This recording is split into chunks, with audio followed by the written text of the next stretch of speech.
ഇനി എന്താ നിന്റെ സംശയം? ദേവമോനപ്പി എല്ലാ വീട്ടിലും വലിയ അടിയിൽ കിളിർത്ത് വെക്കണതാണ്. അപ്പൊ അതിനെന്താണ് സൊല്യൂഷൻ? വെള്ളം ശരിയാണ്, എല്ലാ റൂമിലും ഉണ്ടാവും. ബാത്റൂം സൈഡിലാണ് ഏറ്റവും കൂടുതൽ ഉണ്ടാവുക.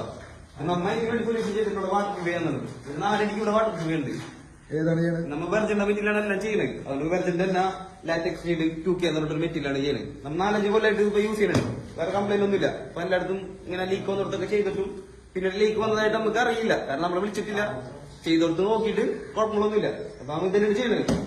പിന്നെ മുകളിൽ നമ്മ ഇത് മൊത്തം അപ്ലൈ ചെയ്ത് കൊടുത്തു കഴിഞ്ഞിട്ട് പ്രൈമർ അടിക്കും. പ്രൈമർ അടിച്ചു കഴിഞ്ഞാൽ നമുക്ക് ഡയറക്റ്റ് പിന്നെ പൊട്ടിടാം. വേറെ വിഷയങ്ങളൊന്നും വരില്ല. അത് കഴിഞ്ഞ് പിന്നെ നമുക്ക് നോർമലോടെ പൊട്ടിട്ട് കഴിഞ്ഞാൽ പിന്നെ പ്രൈമർ പിന്നെ എംബൽഷൻ സംഭവം ഫിനിഷിങ് നമുക്ക് നമ്മുടെ ചെയ്യാൻ പോണു. ഇത് കഴിഞ്ഞ് കാണാല്ലേ? പിന്നെ തീർച്ചയായിട്ടും കാണാം. നമുക്ക് നോക്കാം വീടിന്റെ ഫുട്ടെങ്കിലും ഉണ്ടാവും നോക്കാം. നമുക്ക് ഗ്യാരണ്ടി കൊടുക്കാം. ഇങ്ങനെ വർക്ക് ചെയ്ത് കഴിഞ്ഞാൽ നമുക്ക് ഗ്യാരണ്ടി കൊടുക്കാൻ പറ്റും. വീട് സെറ്റാണ്. ഇനിയിപ്പോ ഈ വീടിന്റെ കാര്യത്തിൽ വേറെ പ്രശ്നങ്ങളൊന്നും വരില്ല എന്നുള്ളത് കൺഫേം ആണ്.